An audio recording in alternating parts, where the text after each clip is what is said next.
Railway परीक्षाओं की तैयारी कर रहे सभी छोटे भाई बहनों को मेरा प्यार भरा नमस्कार। साथियों, रेलवे की अंडर ग्रेजुएट लेवल परीक्षा के एनालिसिस के 26वें सेशन में मैं आप सबका स्वागत करता हूं। आइए देखते हैं पिछले दिनों रेलवे में किस तरह के क्वेश्चंस पूछे गए थे। पहला सवाल आपके सामने ये रहा। सवाल आपको कह रहा है x प्लस वाई बराबर 17 है, x इंटू वाई बराबर 9 है, तो x cube plus y cube का मान। टोटली अलजेब्रा का मामला है और अलजेब्रा में भी सीधे सीधे आपको फॉर्मूले में पेस्ट कर देना है। देखिए अब क्या होता है मामला, देखिए x cube plus y cube बराबर होता है एक्स प्लस वाई का होल क्यूब और minus 3xy x plus y. ये होती है हमारी कहानी। अब देखिए आप x प्लस वाई की वैल्यू तो आपको दी गई है, तो 17 की घाते 3 है, ठीक है, माइनस 3 गुणे 17, एक्स वाई की वैल्यू 9 है, 9 और गुणे कितना हो जाएगा, ये 17। ये मामला है। अब आप देखिए इसको अगर आप देखोगे तो क्या है, 17 का क्यूब निकालना थोड़ा सा मुश्किल, तो मैं एक काम करता हूं, इन दोनों में से 17 को कॉमन ले लेता हूं। यहाँ कितना बचेगा, 17 का स्क्वायर, और यहाँ कितना बचेगा, 27। अब 17 का स्क्वायर तो आपको अच्छे से पता है 289 होता है, और माइनस 27 इसमें से घटाएंगे तो ये 2, ये 6 और ये 2, और गुणे कितना है 17। उत्तर हो जाएगा 7 दूनी 14। ये वाला गुणा करके भी देखना है तो 17 दूनी 34, 17 छक्का 102 और 3 105, और 17 दूनी 34, 34 और 10 44। उत्तर होगा ऑप्शन नंबर 2। ये 4 मैंने क्यों टिक कर दिया, क्योंकि यहाँ जब 17 आ रहा है तो 7 दूनी 14 इकाई। अब यहाँ पर एक चीज देखिए, अगर कैलकुलेशन की बात करेंगे तो आप 17 का क्यूब मत निकालने लग जाना। कैलकुलेशन करते टाइम पर आप लोग थोड़ा सा क्वेश्चन पर निगाह बना करके रखो कि हम क्वेश्चन के कैलकुलेशन को कैसे आसान कर सकते हैं। इस सवाल को देखते हैं। सवाल आपको बोल रहा है 20,000 रुपए पर 9 महीने के लिए 4% प्रतिवर्ष की दर से चक्रवृद्धि ब्याज कितना है, जबकि ब्याज तिमाही रूप से संयोजित होता है। देखिए सवाल तिमाही रूप से संयोजित होता है। जब देखिए एक वर्ष में कितनी तिमाहियां होंगी, 4, ठीक है ना, तो समय कितने गुना हो जाता है, 4 गुना, और दर कितनी हो जाती है, 1/4। मतलब यहां पर अब आपकी जो दर है वो कितनी हो जाएगी, 4% बटे 4, मतलब कितनी हो जाएगी, ये 1%। और जो समय है, समय कितना है, 9 महीना है, तो 9 बटे 12 साल में इतना हो गया, और गुणे 4 जब आप करोगे तो 3 तिहाई 9। वैसे इसको कैलकुलेट करने की जरूरत आप लोगों को नहीं पड़नी चाहिए, ये देख करके, चूंकि 3-3 महीने के 3 हिस्से बन रहे हैं और 4% का चौथाई 1% हुआ। मतलब ये सवाल में आपको हल नहीं करना है, केवल इसको आपको समझ लेना है। अब आप देखिए मामला कितने साल का हो गया, 3 साल का, तो 3 वर्ष के लिए कंडीशन क्या रहती है, 3, 3 और 1, ठीक है। अब ये 1% कुछ ज्यादा ही छोटा है, तो अगर मैं 1% से कैलकुलेट करूंगा तो दशमलव बहुत सारे आ जाने वाले हैं, तो मैं क्या करूंगा, 20,000 से कैलकुलेट करूंगा। तो अब आप देखिए ये 20,000 है। अब इस 20,000 का जब 1% आप निकालोगे तो ये 2 जीरो हट जाएंगे, बचेगा कितना, 200। फिर अब इस 200 का जब आप 1% निकालोगे तो ये 2 जीरो हट जाएंगे, बचेगा कितना, 2, और जब 2 का 1% निकालोगे तो कितना हो जाएगा, 0.0, ठीक है। ये इतनी ही कहानी है। अब देख करके अगर उत्तर टिक करना हो तो उत्तर ये है। क्यों हो गया भाई, ये 0.02 और तो कहीं पॉइंट है नहीं, तो ये जब डेसिमल केवल यहां पर लगा हुआ 0.02 यहां पे आ रहा है, तो यही मेरा उत्तर। अब अगर इसको पूरा लगाना हो तो क्या होगा भाई, ये 200 तिहाई 600 रुपए हो जाएगा, और प्लस ये 2 तिहाई 6 रुपए हो जाएगा, और प्लस ये कितना हो जाएगा, 0.02। सबको जोड़ देंगे तो उत्तर हो जाएगा 606.02 दिया हुआ है ऑप्शन नंबर 2 में, ठीक है। बात कर लेते हैं अगले क्वेश्चन की। देखिए अगला सवाल किसका, अगला सवाल किसका, समरूप त्रिभुज का। समरूप त्रिभुज भी मैंने आप लोगों को बताया था, भुजा, परिमाप, अर्ध अंतः त्रिज्या, परित्रिज्या, लंब, ऊंचाई, इन सब का अनुपात समान होता है। और अगर मैं क्षेत्रफल की तरफ जाऊं तो इसी का अगर मैं स्क्वायर कर दूं तो वो क्षेत्रफल का अनुपात बन जाता है। अब यहां पर सवाल में आपसे कह रहा है कि त्रिभुज XYZ और PQR समरूप है। XY अनुपात है PQ, मतलब भुजा का अनुपात दिया हुआ है। देखिए सवाल में आपको बोल रहा है त्रिभुज XYZ समरूप है त्रिभुज PQR के, ठीक है। अब सवाल में आपको बोल रहा है कि XY अनुपात PQ बराबर कितना है, 6:1। ये कहानी देखिए, XY और PQ समान भुजाओं का रेशियो दिया गया, तो इनका जब क्षेत्रफल आप निकालोगे तो ये क्या हो जाएगा, स्क्वायर, मतलब कहानी हो जाएगी 36:1, ठीक है।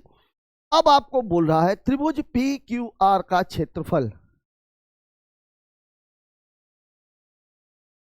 तो 6 सेंटीमीटर है, तो त्रिभुज एक्स वाई जेड का क्षेत्रफल। अब आप देखिए इन दोनों का जब ये त्रिभुज एक्स वाई जेड और पी क्यू आर के क्षेत्रफलों का अनुपात ये हो चुका है, इसकी वैल्यू पी क्यू आर का ही दिया ना, इसकी वैल्यू कितनी दी गई है 6, मतलब 1 बराबर 6 है, तो 36 बराबर सीधे आप 6 का गुणा मार दीजिए, तो 36 में 6 का गुणा करते तो 6 की घाते 3, मतलब उत्तर कितना हो जाएगा 216 दिया हुआ है, कहा ऑप्शन नंबर 1।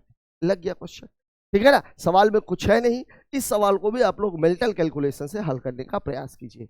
एक बात ध्यान रखिए, जितना ज्यादा आप समय बचाओगे, समय बचाने का एकमात्र तरीका है मेंटल कैलकुलेशन करना। कैलकुलेशन की स्पीड आप बढ़ा लो, 30 क्वेश्चन आप बड़े आराम से 15 से 20 मिनट में आप हल कर जाओगे। और आप सोचो कि अगर आप मैथ 20 मिनट में हल कर लो, रीजनिंग भी अगर आप 20 मिनट में हल कर लो, तो 40 मिनट में आपके 60 क्वेश्चन निकल गए, ठीक है ना। और यहां पर आपको रिवीजन का मतलब कभी भी पेपर को केवल एक बार नहीं हल करना चाहिए। पहली बार में जो क्वेश्चंस बन रहे हैं उसको लगा लीजिए, फिर जो छूट रहे दूसरी बार आप उसको देख लीजिए, तो उसके लिए हमें अलग से 10 मिनट का टाइम चाहिए होगा। इस सवाल को देखिए, 3% साधारण ब्याज पर 4000 रुपए कितने समय में उतनी आय उत्पन्न करेंगे। आय का मतलब बात किसकी कर रहा है, वो साधारण ब्याज की, ठीक है। कितनी, 4% साधारण ब्याज पर 5000 रुपए में 5 वर्षों में करेंगे। अब देखिए हम जो एसआई देखते हैं, एसआई, तो एसआई बराबर हम क्या देखते हैं, आर इंटू टी परसेंट। यह कंडीशन कब है, अगर एक ही का मामला हो और या तो अगर दो जगह का मामला हो तो दोनों में मूलधन समान हो। लेकिन अगर मामला ऐसा नहीं है, अलग अलग मूलधन है, तब आपका मामला क्या हो जाएगा, आर इंटू टी और इंटू पी का 1%। ये हमेशा क्यों करते हैं भाई, देखिए आप P into R into T upon 100, ये आपके एसआई का फॉर्मूला है। अब अगर मैं P को 100% मान लूं, तो ये 100 और ये 100 कट जाएगा, यहां कितना बचेगा, P का 1% और इंटू आर और इंटू टी। ऐसा करने का फायदा क्या है, ठीक है ना। पहली बात, आपके दिमाग में अगर ये चीज बैठ गई है तो देखते साथ ही आप 1% निकाल लोगे, आपको ये लिखने की आवश्यकता नहीं पड़ेगी, ठीक है ना। अब यहां देखिए, आपको साधारण 3% है, 4000 रुपए है, अब 4000 रुपए है तो इसका 1% तो 40 हो जाएगा। तो अब यहां का मामला क्या है, 3 गुणे 40। अब समय आपको दिया नहीं है, दूसरी तरफ आपको बोल रहा है ये कितना है 4%, इसका 1% हो जाएगा 50 और गुणे कितना है 5। केवल इतना ही सवाल है, ठीक है ना। अब आप देखिए 0 से 0 कैंसिल हो जाएगा, 4 से 4 कैंसिल हो जाएगा, मतलब टी की वैल्यू कितनी हो जाएगी 25/3, भाग देंगे तो कितना आ जाएगा 8 सही 1/3, अगर दशमलव में दिया हुआ है तो 8.33, कहां दिया हुआ है, ऑप्शन नंबर 3 में, ठीक है। बात कर लेते हैं अगले क्वेश्चन की। अगला सवाल मेरे से क्या कह रहा है, देखिए जरा सवाल को, यदि 4 लड़के और 6 लड़कियां 8 दिनों में एक काम कर सकते हैं, तो 3 लड़के और 7 लड़कियां वही काम 10 दिनों में पूरा कर सकती हैं, तो एक लड़के और एक लड़की की क्षमता का अनुपात। अब इसमें ज्यादा कुछ है नहीं, मैंने इसमें आप लोगों को एक बात बताई थी कि सबसे पहले तो लड़के और लड़कियों को एक दूसरे में चेंज करने की आदत डालो जहां पर वो पॉसिबल है। जैसे यहां आप देखो सवाल में आपको बोल रहा है 4 बॉयज पर प्लस 6 गर्ल्स कितने दिनों में, 8 दिनों में। इनका जो काम है वही काम 3 लड़के और 7 लड़कियां कितने दिनों में कर रही हैं, कितने दिनों में कर रही हैं, 10 दिनों में। यहां मैंने आपको क्या बताया, अब इसको काटने के चक्कर में मत लग जाना, देखो डायरेक्ट कैलकुलेशन कर लो, 8 चौके 32, 10 तिहाई 30, 32 में से 30 घटेगा तो लड़के कितने बच गए, 2, ठीक है। यहां देखिए 8 6 48 और 10 7 70, ठीक है ना। 70 में से 48 घटेगा तो कितना आ जाएगा 22 गर्ल्स, मतलब 2 बॉयज बराबर 22 गर्ल्स है। अब चूंकि यहां तो दक्षताओं का अनुपात पूछा, अगर ये सवाल पूछ लिया गया होता कि एक लड़का और एक लड़की काम को कितने दिन में करेंगे, तो सवाल में आपकी अप्रोच क्या होती, देखिए 2 लड़के किसके बराबर है, 22 लड़कियों के बराबर, तो 4 लड़के किसके बराबर हो जाएंगे, 44 लड़कियों के बराबर, तो 44 लड़कियां प्लस 6 लड़कियां मतलब 50 लड़कियां, और 50 लड़कियां काम को 8 दिनों में कर रही है, मतलब टोटल काम हो गया 400। और फिर आपसे पूछता कि एक लड़का और एक लड़की, तो एक लड़का बराबर कितनी लड़कियां हैं, एक लड़का बराबर लड़कियां हैं, ये अगर काट लेंगे तो एक लड़का बराबर 11 लड़कियां आ जाएंगी, तो 11 और 1 12, मतलब उत्तर हो जाता सीधे सीधे 400/12। लेकिन यहां पर केवल क्षमता पूछा हुआ है, तो B:G, मतलब बॉयज और गर्ल्स की क्षमताओं का अनुपात हो जाएगा 22:2, यह आप सीधे सीधे बोल सकते हो 11:1, दिया गया है ऑप्शन नंबर 3 में। ठीक है, बात कर लेते हैं अगले क्वेश्चन की।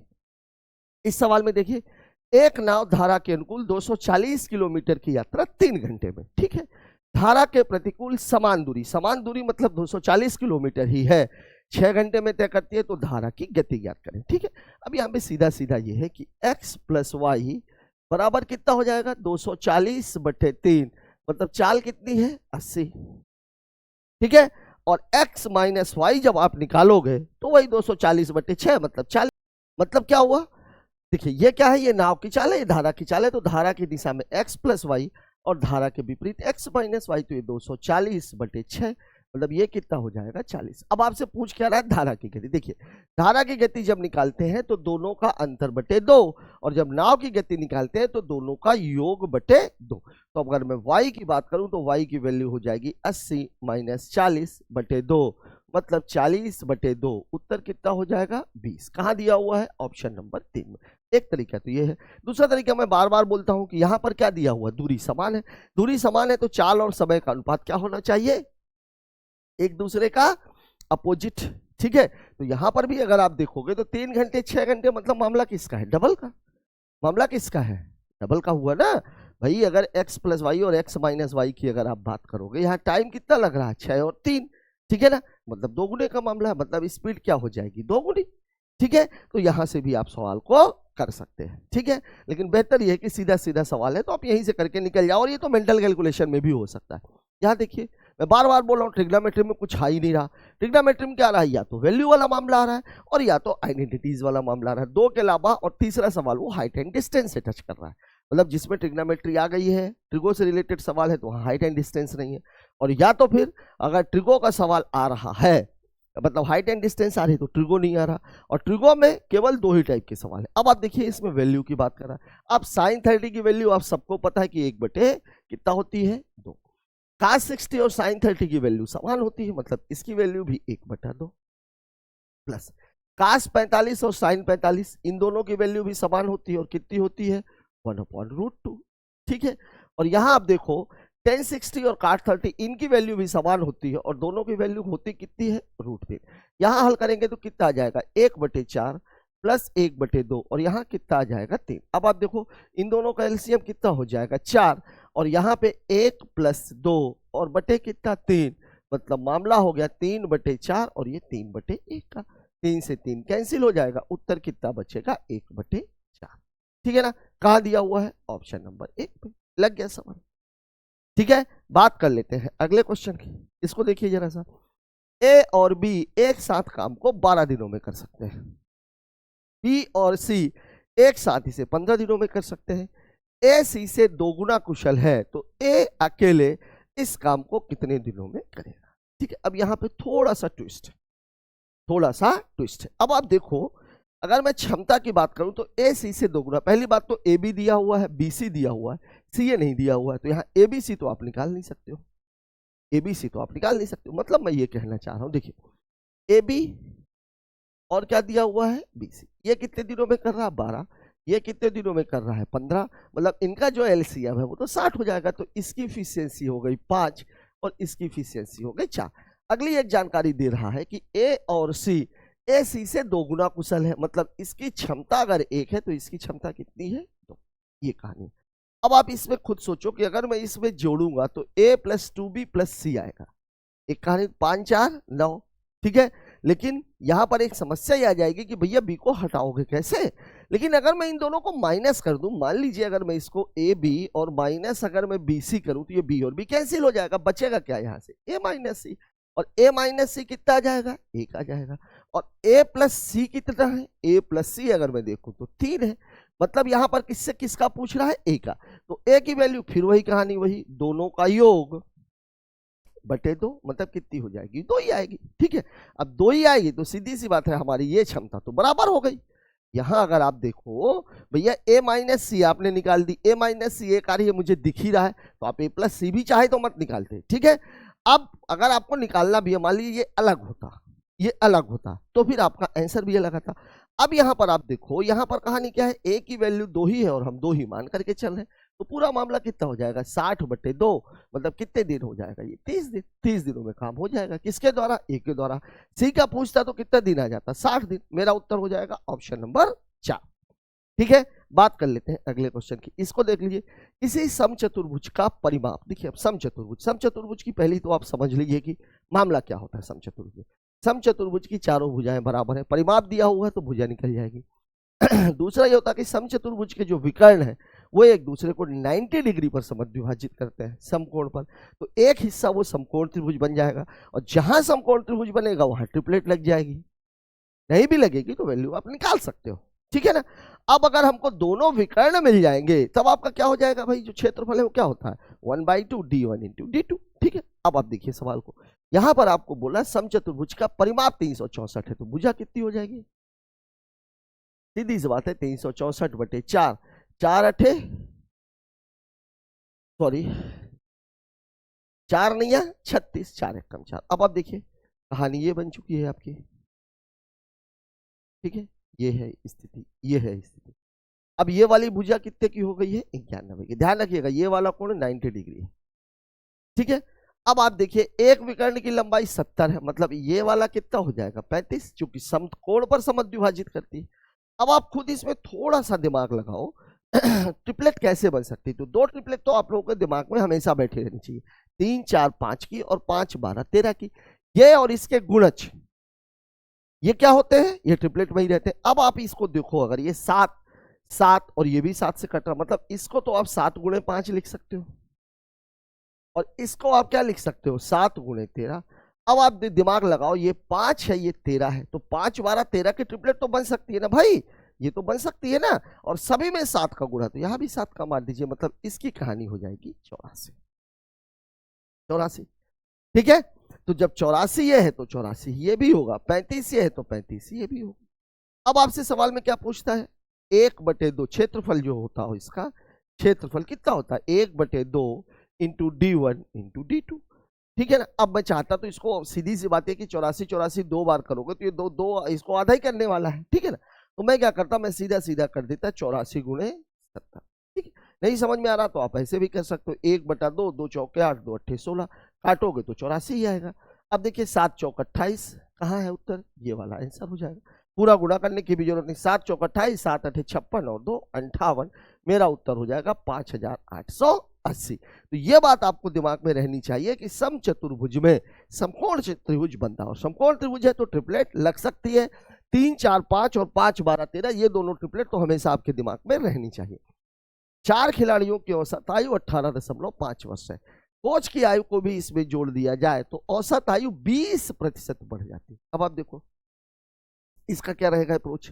यहां पर अभी तक वर्ष में देता था तो हम क्या करते थे भैया, जो है हमारा वो तो रहना ही चाहिए। अभी तक हम क्या करते थे भाई कि औसत प्लस माइनस वृद्धि या कमी और गुणे संख्या। वृद्धि या कमी किस पर, जो औसत पहले से है। अब यहां पर आप देखो, यहां पर वृद्धि या कमी परसेंटेज में, तो औसत कितना है 18.5। वृद्धि तो हो रही है लेकिन कितने की हो रही है, ये परसेंट की। और संख्या कितनी हो गई है 5, मतलब टोटल वृद्धि कितनी होनी चाहिए 100% की, 18.5 में। ये कहानी है आपकी। अब 100% किसका, इसी 18.5 का। तो अब जब 100% का ही मामला है तो सीधी सी बात है कि ये 18.5 और इसी का 100% है, मतलब ये भी 18.5। तो उत्तर कितना हो जाएगा 37। ठीक है, ये दिया हुआ है। अब आप अगर यहां पर इसको वर्ष में बदलने की कोशिश करेंगे, 18.5 का 20% निकालने की कोशिश करेंगे तो फिर वही क्या आ जाएगा 3.7। अब 3.7 में 5 का गुणा करेंगे तो फिर वही चीज आ जाएगी। ठीक है ना। तो बेहतर यह है कि इस सवाल को आप इस अप्रोच से लें, और अगर आप इस अप्रोच से लोगे तो सवाल को हल करने की भी जरूरत नहीं है। यहां देख लीजिए एक हॉस्टल में 60 पुरुषों के लिए 35 दिनों का भोजन है 10 दिनों के बाद। अब यहां मैंने आपको क्या बताया था, जब कभी भी इस तरह का कोई मामला होता है जहां पर आदमी या तो बढ़ रहे हो और या तो घट रहे हो, तो सवाल को स्टार्ट आप वहां से कीजिए जहां से या तो संख्या में वृद्धि हुई है या तो कमी हुई है। कहानी क्या है, कहानी यह है कि ये 35 दिनों का भोजन था 10 दिनों के बाद, मतलब 10 दिनों तक कहानी में कोई चेंज नहीं। मतलब अब जो आपके पास भोजन बचा है वो बचा है 60 लोगों का 25 दिनों का। ठीक है, अब आपको क्या बोल रहा है, 10 दिनों के बाद हॉस्टल में 15 अतिरिक्त पुरुष आ गए, मतलब जो 60 थे वो 15 और हो गए। और क्या पूछ रहा है, शेष भोजन कितने दिनों में चलेगा, तो इतनी ही कहानी है। तो यह कितना हो जाएगा, 75। तो आप देखो 25 तिहाई 75, 3 से आप काट दोगे कितना आ जाएगा, 20। यही आपके सवाल का जवाब है, दिया हुआ है ऑप्शन नंबर 3 में।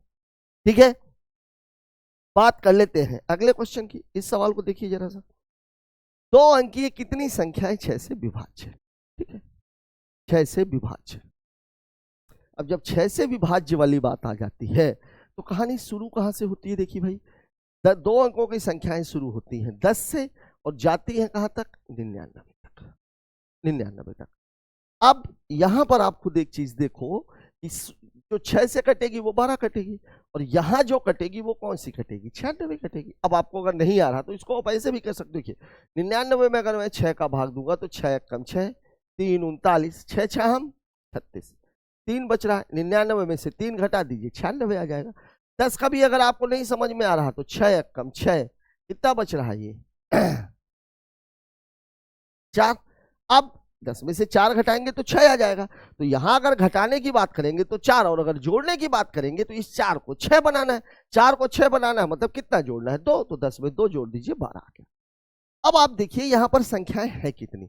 अब यहां पर जो संख्याएं हैं वो 96 माइनस 12, और कौन सी संख्याएं जो 6 से कट रही हैं, क्योंकि इसकी गिनती होती नहीं है इसलिए +1। तो 6 में से 2 चला गया 4, 9 में से 1 चला गया 8, और बटे कितना है 6। तो 6 कम 6, 6 चौके 24 प्लस 1, मतलब टोटल कितनी संख्याएं आ जाएंगी 15, दिया हुआ है ऑप्शन नंबर 3 में। अब आप देखिए इसको अगर समझ में नहीं आ रहा, मैं ये बोला 12 से लेकर के 30 तक अगर आपसे पूछा जाए कि 12 से 30 तक कितनी संख्याएं ऐसी हैं जो कि कट जाएंगी। ठीक है, तो अब आप देखो कौन कौन सी आएगी, 12 आएगी, फिर 18 आएगी, फिर 24 आएगी, और फिर 30 आएगी।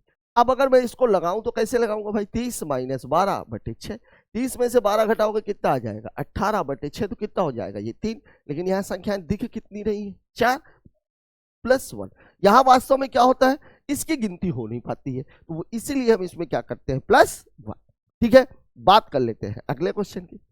इसको देखिए, अल्फा और बीटा द्विघात बहुपद है, fx बराबर है x² प्लस x माइनस 2 किस शून्यक है, 1 अल्फा माइनस 1 बीटा का मान ज्ञात करें। यहां पर देखिए अच्छा क्वेश्चन कहा जाएगा ये, x² प्लस x माइनस 2 बराबर 0। इसको कंपेयर किसे करते हैं, इसको हम कंपेयर करते हैं ax² प्लस bx प्लस 6। अब यहां पे आप देखो a बराबर कितना है, a बराबर है 1, b बराबर कितना है 1, और c बराबर कितना है -2। अब यहां खुद एक चीज आपको पता है कि अल्फा प्लस बीटा बराबर होता है -b/a, और अल्फा इंटू बीटा बराबर होता है c। अब यहां देखिए आप b/a, मतलब 1 और 1 का भाग देंगे, 1 ही आना है, तो बचेगा कितना ऋण 1, c/a यहाँ ऋण 2 में जब आप इसका भाग दोगे तो यहां से कितना बचेगा। अब आपसे पूछ क्या रहा है, आपसे पूछ रहा है कि 1 अल्फा माइनस 1 बीटा। तो अब ये इसको अगर आप फल करोगे तो यहां से तो अल्फा बीटा आएगा, ऊपर आ जाएगा बीटा माइनस अल्फा। ये कहानी है। अब आपको एक फॉर्मूला तो ये पता ही है कि भाई ये वाला फॉर्मूला कि अगर x माइनस वाई का होल स्क्वायर आपको निकालना हो, x प्लस वाई का होल स्क्वायर आपको दिया गया हो, तो आप क्या करते हैं, प्लस से माइनस की ओर जाना है तो -4a भी कर दीजिए। तो यही कहानी यहां पर भी लागू होगी कि बीटा माइनस अल्फा का होल स्क्वायर बराबर कितना हो जाएगा, बीटा प्लस अल्फा का स्क्वायर और -4 अल्फा बीटा। अब बीटा प्लस अल्फा की वैल्यू आपने कितनी निकाल रखी है, ऋण 1, तो ऋण 1 का स्क्वायर -4, और अल्फा इंटू बीटा आपने कितना निकाल रखा है, ऋण 2। तो अब ये ऋण 1 का स्क्वायर तो ये तो 1 ही आएगा, और ये कितना हो जाएगा +8 बराबर कितना हो जाएगा 9। तो चूंकि ये तो स्क्वायर लगा हुआ है तो बीटा माइनस अल्फा बराबर हो जाएगा +3। ये कहानी बनेगी। अब जैसे ही आपसे ये पूछ रहा बस इसी में आप वैल्यू पुट कर दीजिए। बीटा माइनस अल्फा की वैल्यू है +-3, और अल्फा इंटू बीटा की वैल्यू कितनी आपने निकाल रखी है, -2। मतलब एक बार हो जाएगा 3/2, और एक बार हो जाएगा ऋण 3/2। ये और ये कैंसिल, मतलब एक बार वैल्यू आएगी 3/2 और एक बार वैल्यू आएगी ऋण 3/2, और यही आपके सवाल का जवाब है, दिया हुआ है ऑप्शन नंबर 4। ठीक है, बात कर लेते हैं अगले क्वेश्चन की। अगला सवाल मेरे से क्या कह रहा है, देखिए जरा सा। एक व्यक्ति बराबर दूरी की 4 यात्राएं करता है। पहली यात्रा में उसकी गति 60 थी, प्रत्येक आगामी यात्रा में उसकी गति पिछली यात्रा की आधी थी। ठीक है, तो इन चारों यात्राओं में व्यक्ति की औसत गति क्या है। ठीक है, अब देखिए 4 यात्राएं बराबर दूरी की हैं, बराबर दूरी की। तो यहां तो मैंने आप लोगों को बताया था कि भैया जो औसत चाल होती है अगर बराबर है तो D1 plus D2 plus D3 plus D4 बटे कितना होता है D1 upon S1 plus D2 upon S2 plus D3 upon S3 plus D4 upon S4। ये कहानी होती है। अब यहां पर आप देखो 4 यात्राएं कर रहा है, 4 यात्राएं अगर 4 ही है तो ये तो 4 ही हो जाएगा। यहां पर कितना हो जाएगा 1/60। ठीक है ना, फिर आगे क्या हो जाएगा, ये इसकी आधी हो जाती है, तो आधी हो गई मतलब 1/30। यही तो है, प्रत्येक आम आगे पिछली यात्रा की आधी। फिर ये कितना हो जाएगा 1/15 और ये कितना हो जाएगा 1/7.5। ये तो कहानी है। चाहो तो आप इसको 1, 1/2, 1/4, 1/8 भी कर सकते हो, आना फिलहाल वही है। अब देखिए आप, इनका जो एलसीएम है वो कितना आएगा 60 ही आएगा। तो यहां से आप करोगे तो कितना आ जाएगा, ये 60 में 60 का भाग देंगे 1 ही आएगा। तो ये कितना 60 में 15 का भाग देंगे कितना आएगा 4 और इसका भाग देंगे तो 8। ये कहानी है। तो 8 4 12 2 14 और 1 15, ये 15 हो जाएगा। 15 चौके 60, 4 चौके 16, ये आपका उत्तर हो जाएगा। ठीक है, इसको आप ऐसे नहीं भी करते, ऐसे कर लेते। 4 पहले को 1 मान लिया, इसको 1/2 मान लिया, इसको 1/3 मान लिया और इसको 1/4 मान लिया। 1 2 3 4 ये बटे 1 है 2 मान लिया और ये 4 हो जाएगा और ये 8 हो जाएगा, ये मान लिया। ठीक है, ये इसकी आधी, फिर ये इसकी आधी और फिर ये इसकी आधी। 1 2 4 8 का जो एलसीएम है वो कितना आ जाता 8। ये 4 गुणे 8 रहता ही। यहां आप देखो 8 से ये 8 ही रहता, फिर 4 हो जाता, फिर 2 हो जाता, फिर 1 हो जाता। ठीक है ना, तो इस तरीके से करके ये टोटल यात्रा कितने की थी 60 किलोमीटर की, 60 की थी ना। चलिए 60 दिया हुआ तो यहाँ पे ये चीज लागू नहीं होगी, मतलब इसी तरीके से आपको सवाल को लगाना है। बात कर लेते हैं अगले क्वेश्चन की। एक कर्मचारी की एक सप्ताह की औसत आय 180 रुपए है। सोमवार से शनिवार तक 115, 212, 170, 165, 185 और 225 रुपए अर्जित किए। रविवार की आय ज्ञात कीजिए। अब यहाँ पर एक सप्ताह की आय है तो कुल बराबर कितनी हो जाएगी 180 गुणे 7। ये मैं बेसिक से आपको बता रहा हूँ। 7 8 56, 7 कम 7 5 12, मतलब टोटल वो कमा रहा है 1260 रुपए। अब जो 6 दिन की जो आय है, 6 दिनों की जो आय है वो कितनी है भाई 115 प्लस 212 प्लस 170 प्लस 165 प्लस 185 और प्लस 225। यहां आप जोड़िए जरा, 5 2 7 7 7 5 12 5 17 5 22, 2 2 बचा तो 2 1 3 1 4 4 7 11 11 6 17 8 25 25 2 27 की 7 हासिल आई। 2 2 1 3 2 5 5 1 6 6 1 7 7 1 8 8 और 2 10, ये 1072 है। तो अब जो आय आएगी वो कितनी आएगी 1260 में से आप 1072 को घटा दीजिए। तो 10 में 2 गया 8, 15 में 7 चला जाएगा फिर 8, ये हो जाएगा उत्तर अगर यही है तो, और 11 में से 10 जाएगा 1। ये लग गया सवाल। ठीक है, अब एक तरीका तो ये था। अब एक तरीका वही दूसरा वाला जो मैं कैलकुलेशन बताता हूँ कि सभी को 180 मान लीजिए। यहाँ कितना है माइनस है ये, तो ये कितना है -65, फिर ये कितना है 212। पहले मैं माइनस माइनस देख लेता हूँ। ये वाला -10 और ये वाला -15। ठीक है, इतना ही है ना। प्लस वाले कितने हैं ये, तो ये कितना है +42, ये वाला कितना है +5 और ये वाला कितना है +45। ये कहानी मैं बोलता हूँ। ठीक है, अब अगर मुझे ये करना हो तो अब कैसे करेंगे भाई, देखिए यहाँ पर क्या है कुछ कट कुट रहा है। देखिए अगर 65 से मैं 45 दे दूंगा तो 20 बचेगा, 20 अगर मैं इससे दे दूंगा तो 22 हो जाएगा, 22 जब मैं इसको दे दूंगा 15 और 7 22, तो यहाँ -3 आ जाएगा। ठीक है, और -3 5 कितना हो जाएगा ये धन 2 5 और 3 8, 180 और 8 188। लग गया क्वेश्चन। ठीक है, लेकिन बेहतर ये है कि जब कैलकुलेशन इतना इजी हो, ठीक है ना, सैकड़े में मामला हो, ये वाला तरीका आपको 1000 में इस्तेमाल करना है। ठीक है ना, वैसे आप करोगे तो यहाँ पर देखिए ये 3 संख्याएं घटने वाली हैं। ठीक है, ये 3 संख्याएं तो इनका निकाल लीजिए, 3 संख्याएं बढ़ने वाली है तो इनका निकाल लीजिए। जो एक्स्ट्रा बचेगा वो किसके पास चला जाएगा, संडे वाले के पास। यहां आप देखिए क्या है, 552, 759 और 828 का महत्तम समापवर्तक एक्स है। अब देखिए इसका महत्तम समापवर्तक, अब यहाँ पे एक ऑप्शन में नजर जरूर डाल लीजिए, ठीक है। ऑप्शन में नजर जाई तो क्या देख रहा है, एग्जैक्ट महत्तम समापवर्तक आपसे नहीं पूछा हुआ है। और एचसीएफ निकालने के दो तरीके, पहला तरीका तो ये है कि आप उसका फैक्टराइजेशन करो, दूसरा तरीका ये है कि आप घटा करके कर लो। मतलब बड़ी संख्याओं का जो निकालते हैं वो कैसे निकालते हैं भाई, 552, 759 और 828 बढ़ते क्रम में लिखी हुई है। इन दोनों का अंतर निकाल लीजिए, इन दोनों का अंतर निकाल लीजिए। 9 में 2 चला गया 7, 5 में से 5 गया 0, 7 में से 5 चला गया 2, ठीक है। इसमें से घटाएंगे तो 59, 41, 8, 59 और 20, 69, ये वाला मामला है। अब आप देख लीजिए कि इसका जो एचसीएफ, इसमें सबसे छोटा डाटा 69 है, 69 है, ठीक है ना।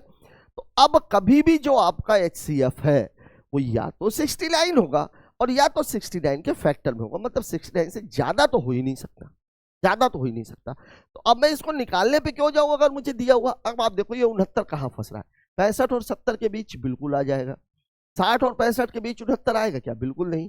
55 और 60 के बीच 69 आएगा क्या, बिल्कुल नहीं। 70 और 75 के बीच आएगा क्या, बिल्कुल नहीं। मतलब मेरा उत्तर हो जाएगा ऑप्शन नंबर 1, ठीक है। बात करते हैं अगले क्वेश्चन की, इसको देख लीजिए। एक अलमारी को 16% के लाभ पर बेचा जाता है, यदि उसे 100 रुपए अधिक में बेचा गया होता। यहां देखिए 16 का लाभ और यहां पर 20 का लाभ, दोनों में लाभ है, तो अंतर कितने का है, तो अंतर है भैया, दोनों जब लाभ ही लाभ है तो 20% माइनस 16%, मतलब अंतर है 4% का। और 4% की वैल्यू कितनी दे रहा है वो, 100 रुपया। आपसे पूछ क्या रहा, क्रय मूल्य, तो क्रय मूल्य हमेशा कितना होता है 100%। यहां कितने का मल्टीप्लाई हो रहा है 25 का, तो यहां भी आप कितने का मल्टीप्लाई कर दीजिए 25 का, मतलब उत्तर हो जाएगा 2500 रुपए। कहां दिया हुआ है, ऑप्शन नंबर 2 में, ठीक है। बात कर लेते हैं अगले क्वेश्चन की, इसको देखिए जरा।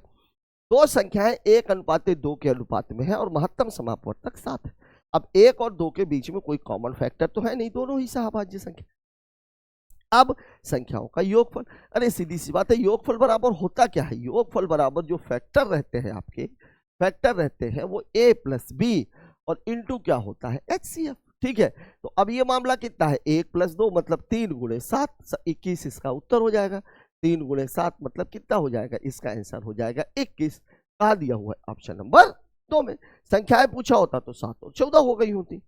बात करते हैं अगले की, ये देख लीजिए सवाल में, x y से 20% अधिक कब आता है, तो y x परसेंटेज का बेसिक सवाल लिखिए, x y से 20% अधिक कम आता है, ये है कहानी आपकी। तो काटेंगे तो कितना आ जाएगा, ये 5 और ये 6।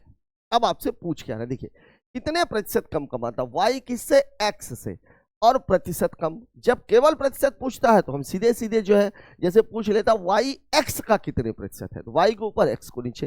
लेकिन जैसे प्रतिशत कम या अधिक की बात होती है तो दोनों को घटा लीजिए, दोनों को घटाएंगे कितना आ जाएगा 1, ठीक है। x से, तो x की वैल्यू कितनी है 6 और गुणे कितना हो जाएगा 100, कितना होता है 16.67%, ये दिया हुआ है, ठीक है ना। 16 छक्के 96 दिख रहा है आपको। बात करते हैं अगले क्वेश्चन की, इसको देख लीजिए। एक लंबवृत्तीय बेलन का वक्र पृष्ठीय क्षेत्रफल, बेलन का वक्र पृष्ठीय क्षेत्रफल 2πRh, ठीक है, दिया हुआ है इतना। आधार का क्षेत्रफल, बेलन कैसा होता है आधार, वृत्ताकार, तो आधार का क्षेत्रफल बोल रहा है, आधार का परिमाप नहीं, आधार की परिधि नहीं, क्या बोल रहा है क्षेत्रफल। तो वृत्त का क्षेत्रफल होता है πr², मतलब 2πRh की वैल्यू ये है, πr² की वैल्यू ये है। आयतन आपसे पूछा जा रहा है और आयतन में हमको πr² h चाहिए, मतलब r भी चाहिए और h भी चाहिए। अब मेरी कहानी क्या है, मेरे को दो चीजें आपको जो दे दी वो ये दे देंगी, πr² बराबर है 38.5, यही बोल रहा है। और 2πRh की जो वैल्यू है ये कितनी दे रहा है 616। अब यहां से अब अगर हम r निकाल दें, r की वैल्यू को यहां पुट कर दें तो h की वैल्यू आ जाएगी। और जो मेरे से पूछा जा रहा है वो ये पूछा जा रहा है πr² h, तो भाई जो h निकलेगा उसी को मैं सीधे यहाँ पे गुणा मार दूंगा। अब यहां पर समस्या ये है कि मेरे पास r सिंगल है, इसलिए मेरी मजबूरी यहां से r की निकालने की है, ठीक है। अब आप खुद देखो, और वैसे भी आयतन का मतलब क्या होता है, आयतन का मतलब होता है आधार का क्षेत्रफल गुणे ऊंचाई, और वक्र पृष्ठ का क्षेत्रफल क्या होता है, आधार का परिमाप गुणे ऊंचाई। दोनों में आप एक चीज देखो, ये होता है आधार का परिमाप, ठीक है, तो आधार का परिमाप गुणे ऊंचाई, ये वक्र पृष्ठ का क्षेत्रफल है, ये है आधार का क्षेत्रफल। आधार का क्षेत्रफल में जब आप ऊंचाई का गुणा करते हो तो आपको वैल्यू मिल जाता है। अब यहाँ पर आप देखो, अगर मैं यहाँ से आर की वैल्यू निकालना चाहूँ तो ये 7 जब इधर जाएगा तो ये क्या हो जाएगा, 7/22। पाई को आप कैंसिल करिए, 22 को जब आप काटोगे तो कितना हो जाएगा, 22 एक कम 22, कितना बचेगा 16। चलिए पहले 11 से काट लेते हैं, 11 दूनी 22, 11 त्याई 33, 11 पचे 55, ठीक है ना। पूरा पूरा नहीं कट रहा क्या, 38.5 भाड़ में जान दीजिए। आर स्क्वायर की वैल्यू ये कितनी हो गई, ये कितनी हो गई, आर स्क्वायर की वैल्यू और इसके आधार का क्षेत्रफल 38.5 है, ठीक है। वक्र पृष्ठीय क्षेत्रफल उल्टा तो मैंने नहीं लिख दिया, 2 पाई आर एच की वैल्यू कितनी है, 616 है, ठीक है। चलिए जान दीजिए। अब यहाँ पर मुझे आर की वैल्यू अगर चाहिए है तो आर की वैल्यू ये कितनी हो जाएगी, ये हो जाएगी 35/10 और गुणे कितनी है 7/2। एक मिनट ये बताओ, अब यहां पर जो है आपको चूंकि इसका वर्गमूल निकालना है तो मैं एक काम और कर सकता हूं। यहां पर अगर हम इसको ऐसे नहीं भी करें, चलिए मैं इसको अभी हटा देता हूं। देखिए ये देखो आप, अगर मैं इसको 2 से काटूं तो कितना आ जाएगा 1.75, और 1.75 का मतलब कितना होता है, अब आप देखो 25 × 7, ठीक है, और ये आप बटे 100 कर दो, दशमलव हटा दो और ये 7। अब यहाँ आप देखो ये 5 और 7 बाहर आ जाएगा तो कितना हो जाएगा, ये 35, और 100 में से बाहर आएगा कितना आ जाएगा 10, मतलब इसकी वैल्यू कितनी हो जाएगी 3.5। ये आपको क्लियर कट समझ में आ गया, ठीक है ना। अब अगर ये आर की वैल्यू कितनी है 3.5, ध्यान रखिएगा ये आर की वैल्यू मैंने निकाली।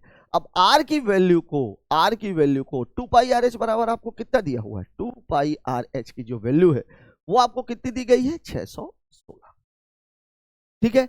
तो h की वैल्यू कितनी हो जाएगी, अब आप देखो h की वैल्यू ये 616 तो रहेगा ही, ये पाई के लिए 7/22 हो जाएगा। r कितना निकाल रखा है आपने 3.5, और ये 2 भी है तो यहाँ पे 1 2 का गुणा हम और मार देते हैं, ये लग गया सवाल।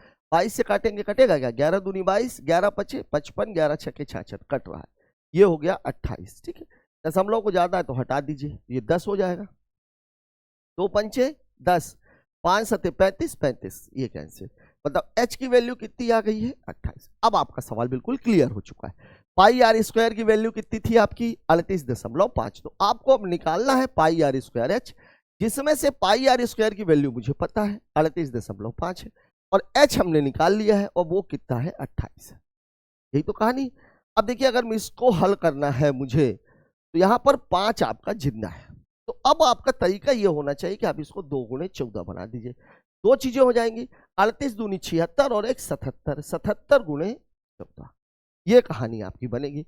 4 सत्ते 28 2 में दिया हुआ है, ठीक है ना। एक काम करते हैं 14 सत्ते 98, 14 सत्ते 98, 98 में 9 जोड़ेंगे तो कितना आ जाएगा 107, ये मेरा उत्तर हो जाएगा 1078 दिया गया है ऑप्शन नंबर 3 में, ठीक है ना। बात कर लेते हैं अगले क्वेश्चन की, इसको देख लीजिए।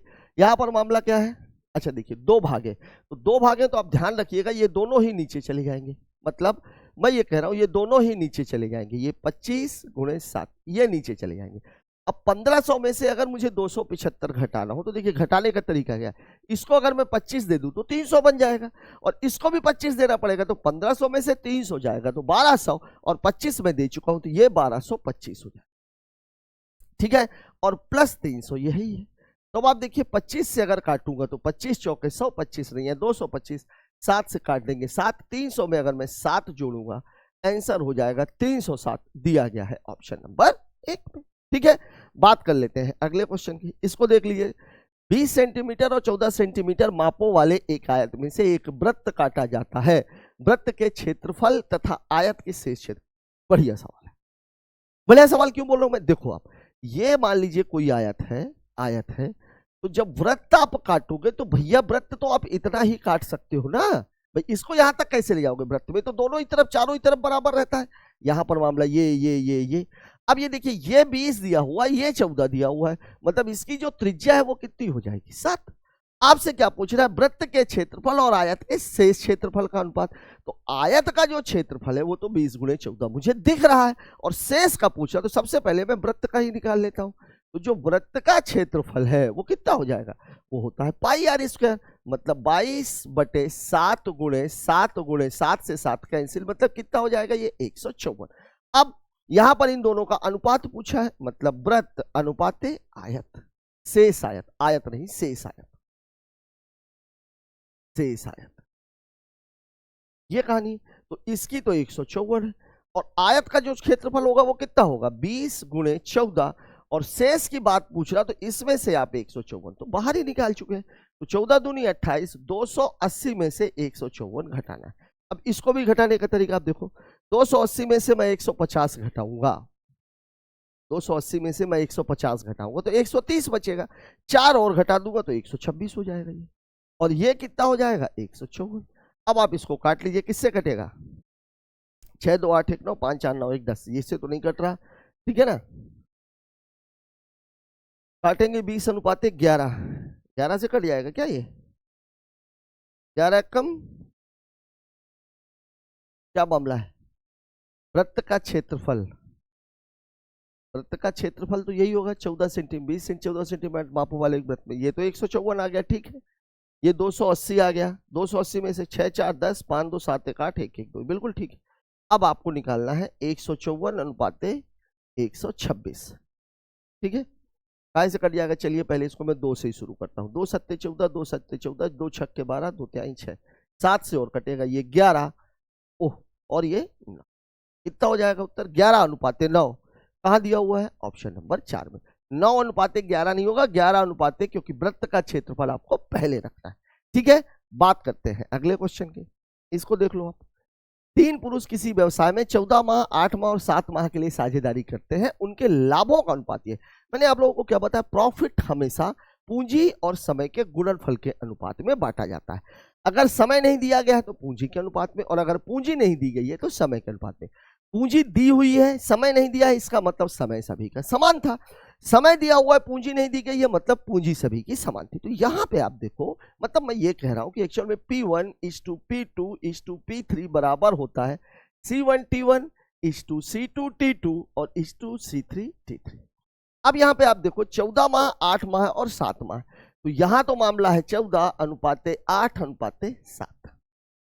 लाभों का अनुपात कितना है, लाभों का अनुपात है 5 अनुपात 7 अनुपात 8, यह कहानी है। अब आपसे जब पूंजी का अनुपात पूछा जाएगा तो C1:C2:C3 बराबर कितना हो जाएगा, ये हो जाएगा 5/14, ये हो जाएगा 7/8 और ये हो जाएगा 8/7।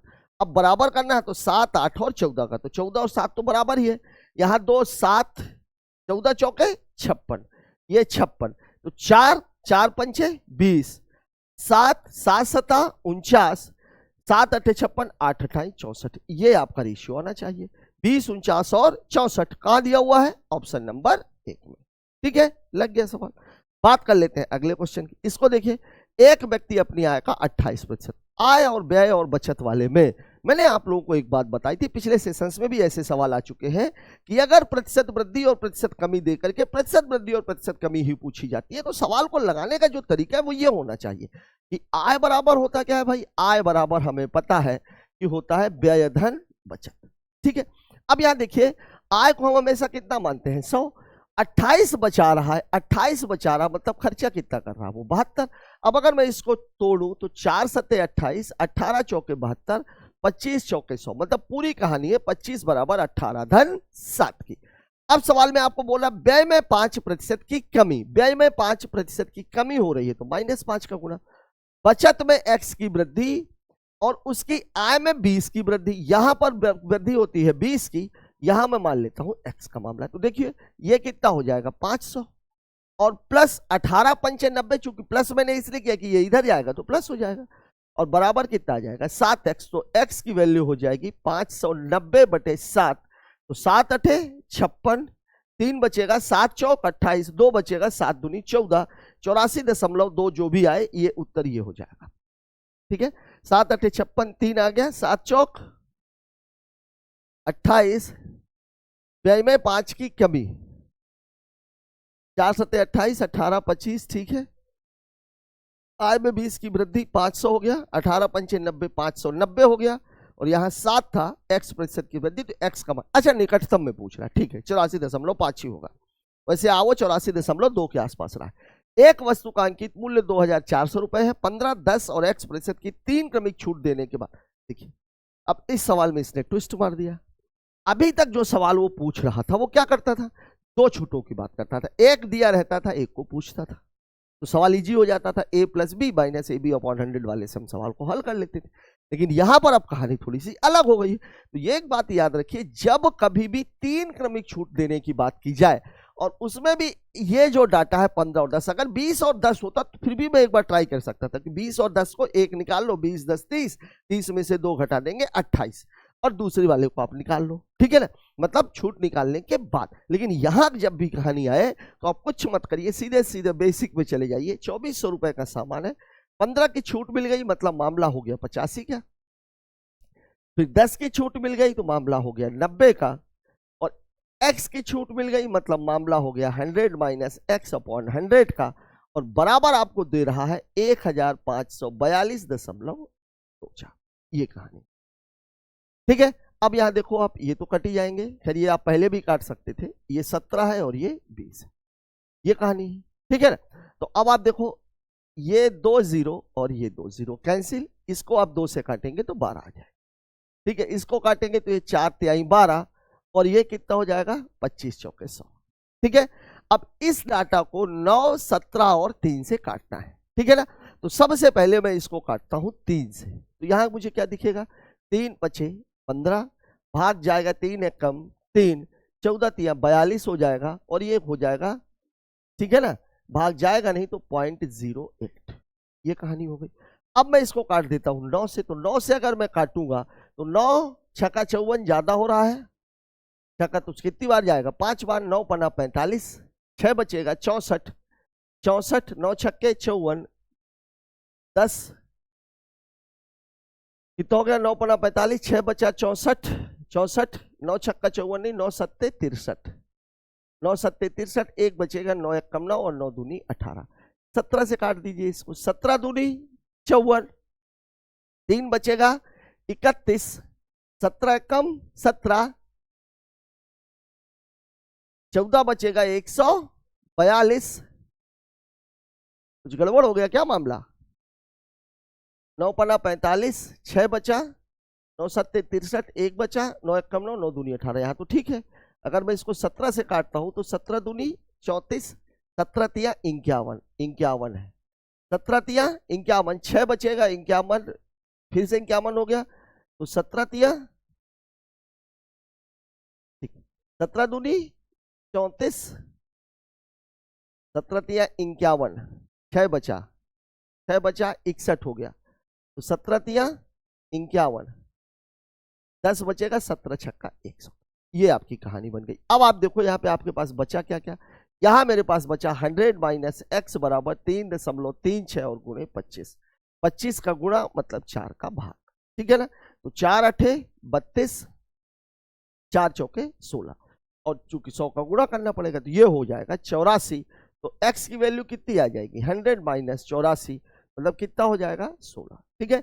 जगह कम थी इसलिए एक भाग देने में गड़बड़ हो गई, लेकिन जब कभी भी आपका 3 वाला मामला आता है, ठीक है, एक चीज आप इसको और भी कर सकते थे, मैं दशमलव ही पहले उड़ा देता, 100 को 100 से कैंसिल कर देता, ये चीज भी हो सकती थी, ठीक है, कैलकुलेशन और इजी हो जाता। लेकिन एट दैट टाइम आप किस लेग पे आगे बढ़ जाते, क्योंकि एक बार आप जिस लाइन पर आगे बढ़ गए तो अगर आप वापस आकर के दोबारा आगे बढ़ोगे तो टाइम किल होगा, तो बेहतर ये है कि जिस लाइन पे बढ़ गए, ठीक है। बात कर लेते हैं अगले क्वेश्चन की। इसको देखिए, एस आर से 7 वर्ष से छोटा है, उनकी आयु का अनुपात 7:9 है, 7/2, एस की आयु ज्ञात कीजिए 49/2, ये उत्तर हो जाएगा। देखिए कितना रेशियो का कितना बेसिक सा सवाल है। सवाल आपको बोल रहा है कि एस और आर का मामला है 7:9 का, इन दोनों के बीच में अंतर 2 का है, 2 = 7 दिया हुआ तो 1 = 7/2, एस की पूछ रहा है तो ये कितना हो जाएगा 7 × 7/2 मतलब 49/2, मतलब उत्तर कितना हो जाएगा 24.5। Option number 4। बात करते हैं अगले क्वेश्चन की। इसको देखिए, 18 सेंटीमीटर ऊंचाई, 3 सेंटीमीटर त्रिज्या वाले एक ठोस शीशे के बेलन से 6 मिलीमीटर व्यास वाली कितनी गोलाकार गोलियां बनाई जा सकती हैं। जब एक चीज को पिघला करके दूसरी चीज बनाई जाती है तो एक बात ध्यान रखनी है, दोनों का आयतन क्या होना चाहिए, समान। या अब देखिए त्रिज्या वाले शीशे के बेलन से। तो बेलन का फॉर्मूला क्या होता है, पाई आर स्क्वायर एच, और इसका गोलाकार का क्या होता है, 4/3 पाई आर। यही तो कहानी है, ठीक है ना। तो अब देखिए ये पाई से पाई तो ऐसे कैंसिल हो जाएगा, ठीक। अब देखिए आर कितना है इसका, आर कितना है इसका 3, तो 3 गुणे ये कितना है 18, ठीक है ना। अब इसको अगर मैं नीचे लेके आऊं, चूंकि संख्या आपको निकालनी है ना, संख्या बराबर ये नीचे आएगा तो 3 और यहां कितना चला जाएगा 4 गुणे। एक बात आपको यहां ध्यान रखनी है, 6 mm व्यास, 6 mm व्यास मतलब 3 mm त्रिज्या, और 3 mm का मतलब हो जाएगा 0.3 सेंटीमीटर। ये कहानी आएगी आपकी। तो 0.3 गुणे 0.3 गुणे 0.3, देखिए 3 3 3 3 3 3, लेकिन दशमलव है तो यहां पर कितने का गुणा हो जाएगा 1000, ठीक है। अब अगर आप इसको करेंगे तो ये कितना आ जाएगा, ये आ जाएगा 250, ठीक है। 18 का गुणा मानना है 0, 18 पंचे 90, 18 दूनी 36 और 9 45, उत्तर हो जाएगा 4500, दिया गया है ऑप्शन नंबर 1 में, ठीक है। बात कर लेते हैं अगले क्वेश्चन की। इसको देखिए क्या बोला है, 64 और 81 मध्यानुपाती कितना, 8 और 9 72 उत्तर है। मध्यानुपाती बराबर क्या होता है, मध्यानुपाती बराबर होता है रूट ऑफ ए बी। तो इसका 64 और 81 दोनों का स्क्वायर रूट निकाल लीजिए, 8 गुणे 9 कितना आ जाएगा उत्तर 72। बात कर लेते हैं अगले क्वेश्चन की। इसको देखिए जरा, किसी वस्तु के अंकित मूल्य पर 45% की छूट देने पर 45% का लाभ होता है। यदि उसी वस्तु के अंकित मूल्य पर छूट 50% हो तो लाभ क्या होगा। छूट हमेशा किस पर मिलती है, अंकित मूल्य पर। लाभ या हानि हमेशा किस पर होता है, क्रय मूल्य पर। और छूट के बाद का मूल्य और लाभ हानि के बाद का मूल्य विक्रय मूल्य कहलाता है, इसलिए ये दोनों आपस में समान होते हैं। 45 की छूट मतलब मामला कितने का हो गया 55 का, किसमें, एमपी में। 45 का लाभ मतलब मामला कितने का होगा 145 का, किसमें, सीपी में। तो एमपी इज टू सीपी बराबर कितना हो जाएगा 145 अनुपात 55, अनुपात है ये कितना 11, 5 दूनी 10, 5 9 45, 29 अनुपात 11 का मामला है। अब आपको बोल रहा है मतलब अंकित मूल्य है 29 तो क्रय मूल्य है 11, ठीक है। अब आपको बोल रहा है उसी वस्तु के अंकित मूल्य पर छूट को 50% कर दिया जाए। 50% कर दिया जाए मतलब आधा कर दिया, आधा कर दिया जाए मतलब इस पर जब आप छूट को आधा कर दोगे तो 50% में सामान बिकेगा। तो अगर मैं इसको बटा 2 कर दूं तो मामला हो जाएगा 14.5 का, यही तो होगा। और क्रय मूल्य कितना है 11। अब 11 का सामान अगर 14.5 में, ये आपका एसपी हो गया, ये आपका क्या हो गया, ये एसपी इज टू सीपी हो गया, ठीक है, क्योंकि आपने सामान को बेच दिया है। 11 का सामान 14.5 में बिक रहा है मतलब 3.5 का फायदा कितने पर, 11 पर। बस यही आपका उत्तर है, 3.5 बटे 11 गुणे 100। 1 0 इसको हटा दीजिए, ये हटा दीजिए, कितना हो जाएगा ये 350 बटे 11, 11 तिहाई 33, 2 बचेगा, 11 कम 11, 9 बचेगा, 31 सही, 9 बटे 11 कहाँ है, ये दिया हुआ है, ये आपका उत्तर हो जाएगा, ठीक है। बात कर लेते हैं अगले क्वेश्चन की। इसको देख लीजिए, एक चलती हुई ट्रेन एक पेड़ और एक 720-70 मीटर लंबे पुल को क्रमशः 7 सेकंड और 21 सेकंड में पार करती है। क्या बात है, क्या बात है। इस सवाल में थोड़ा सा दिमाग लगाइए। देखिए, जब ट्रेन किसी खंभे को पार करे या पेड़ को पार करे तो ट्रेन की जो लंबाई है वही उसकी दूरी कहलाती है। लेकिन जब प्लेटफॉर्म को पार करती है तो दूरी क्या हो जाती है, ट्रेन की लंबाई और प्लस प्लेटफॉर्म की लंबाई, ठीक है। तो यहां पर आप खुद देखो कि यहां पर जो दूरी है ये कितनी है, ट्रेन एक पेड़ को पार कर रही है और 770 मीटर लंबे किसको पार कर रही है, वो पुल को। तो यहां पर जो अंतर आ रहा है वो कितने का आ रहा है, 770 का, ये दूरी का अंतर है। और समय का अंतर 21 में से 7 घटा देंगे कितना आ जाएगा 14। यही तो आपकी चाल हो जाएगी, यही आपकी चाल है, दूरी बटे समय। मतलब आप इसको ऐसे भी कह सकते हो, दूरी का अंतर बटे समय का अंतर, यही तो कहानी है आपकी। अब आप देखो ये कितना हो जाएगा, ये 14 पंचे 70, 14 पंचे 70 मतलब ये है 55 मीटर पर सेकंड। अब आप देखिए आपको कितने लंबे को पार करना है, 4.785 को। तो अब आपसे समय पूछ रहा है, तो समय बराबर क्या होता है, वही दूरी बटे चाल। दूरी कितनी है 4.785 और ये कितना है 55 मीटर पर सेकंड, मीटर में दिया हुआ है। मीटर में दिया हो तो मैं काम करता हूं, इसमें 1000 का गुणा मार देता हूं, 3 जीरो और ये कैंसिल हो जाएगा। तो अब जो आपका चाल आएगा वो मीटर पर सेकंड में आएगी, मतलब किसमें समय पूछ रहा है तो किसमें आ जाएगी, सेकंड में। काटते हैं, देखिए कटेगा, 5 से तो कट ही रहा है, 5 5 नंबर 45, 2 पचम 25, 5 सत्ते 35, मतलब 957/11 सेकंड। अब अगर मैं इसको किस में बदलूं, उत्तर कहाँ में दिया हुआ है, मिनट और सेकंड दोनों में, ठीक है।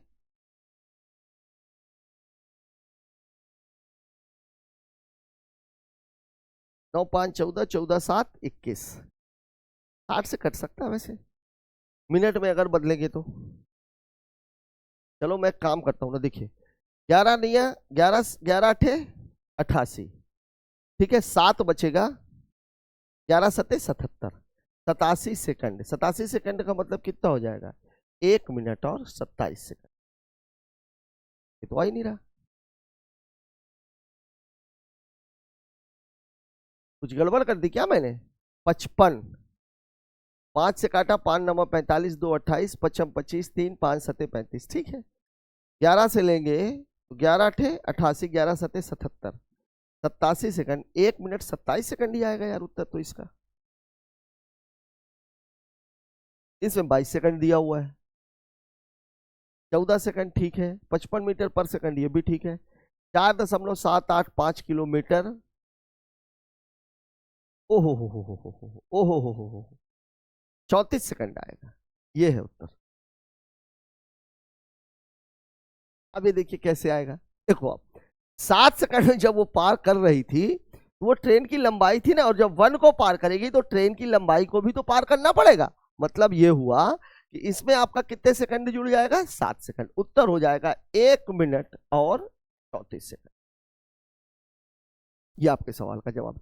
देखिए ट्रेन खुद को पार करने में 7 सेकंड लगा रही है, ठीक है ना, और 770 मीटर लंबे को पार करने में 21 सेकंड। तो यहां 770 मीटर के साथ ट्रेन की लंबाई जुड़ी हुई है, मैंने उन दोनों को शुरू में माइनस कर दिया, इसलिए 14 से लेकर के हमने ये ट्रेन की एक्चुअल स्पीड निकाली। अब एक्चुअल स्पीड के हिसाब से 1 को पार करने में उसको 1 मिनट 27 सेकंड का टाइम लगा, लेकिन जब 1 को पार करेगी तो 1 और ट्रेन की लंबाई दोनों का सम होगा। तो जब सम होगा भैया तो 1 मिनट 27 सेकंड 1 को पार करने में, और ये 7 सेकंड किसको, ट्रेन को पार करने में। उत्तर हो जाएगा 1 मिनट 34 सेकंड, दिया हुआ है ऑप्शन नंबर 3, ठीक है। बात कर लेते हैं अगले क्वेश्चन। ओह साथियों, इस क्वेश्चन के साथ ही हमारा आज का सेशन खत्म होता है। बहुत ही खूबसूरत सवाल देखने के लिए मिले, कुछ सवाल में अच्छा खासा कैलकुलेशन था। मैं बार बार आपको ये बोल रहा हूं कि कैलकुलेशन की स्पीड को बढ़ाना आवश्यक है यदि आप कम समय में पेपर को हल करना चाहते हैं तो। मिलते हैं कल एक और नए सेशन के साथ, तब तक के लिए जय हिंद।